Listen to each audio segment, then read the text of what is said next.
Hey guys, here's Chris with some do's and don'ts for our 2-point perspective project. This one's great.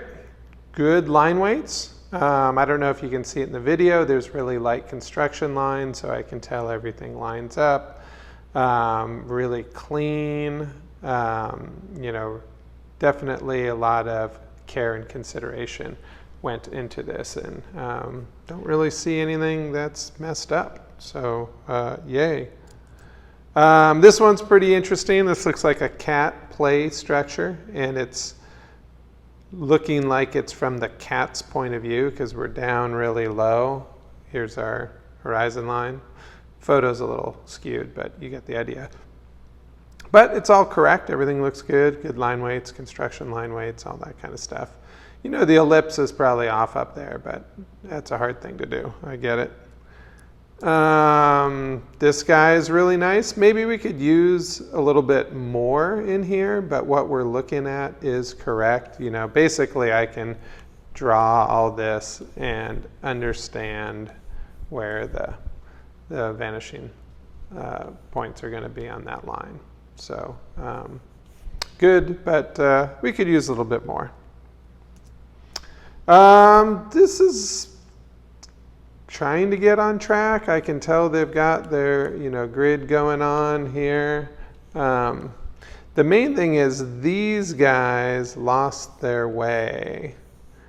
And I get it when you're up here above the horizon line, these are actually going to the right vanishing points.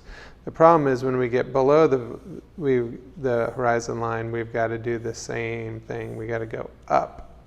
And this is where they got lost. That one lost the vanishing point. So they started making these parallelograms. But over here, this is all right. Everything there, it's on the right track, except for that guy, but close enough. And we can't see the top of the chimney. We're up in the helicopter up there.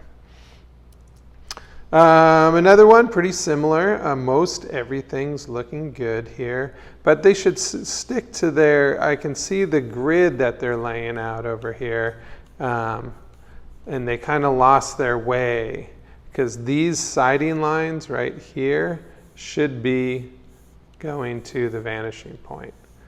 Now, odds are the vanishing point needs to be way further out there than those initial guidelines went to. And it's a little counterintuitive, but even the top of these gables should be going over there to that left or that right vanishing point. But all the ones to the left vanishing point, these are all looking good. Right? So they're all going to the right spot, even here on the chair. All looking good, but somehow we got lost on the right vanishing point. This one overall probably looks kind of correct, but they're not doing it from observation because we're outside the room.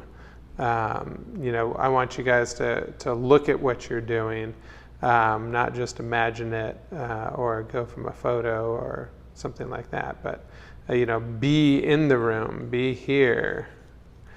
Drawing, draw that room. And this last one, I do not know what's going on because we've got a vanishing point over here and we've got a vanishing point over here and we got all these construction lines and then nothing in the drawing conforms to those construction lines. This is just flat 2D image, no perspective at all. So not sure what went down. It's good to put out those construction lines to at least get you oriented, and you'll probably need to put down more specific ones that help you draw your specific things. But here it's like something disjointed happened, not sure what. All right, so hopefully you can take those things that are on target and avoid the things that lead you astray here. Definitely a hard subject, so take your time. And I would be laying out all my 2-point perspective in a horizontal format for my paper because I want as much room as possible. I want to get out here and get my vanishing points all the way to the edge And my thing may only be right here. This is normal for your thing only to, be this big with your vanishing points right here, because we have our cone of vision, right? So this is all we can see. We can't see this area out here without moving our head. So all we can see is what's in that cone of vision, but we need that area on the paper to lay it out with our construction lines. We still need that space. So keep your pad horizontal, get your vanishing points all the way over. And this doesn't mean you're right in the middle. You may be over here, or you may be over here, depending on the angle of your object to you. It may not be, your cone of vision might be here, or your cone of vision might be here. Cone of vision's not always exactly in the middle between vanishing points, but it's the same size. It's still only going to be 2/3 of the distance between the vanishing points. All right, you guys, have some fun.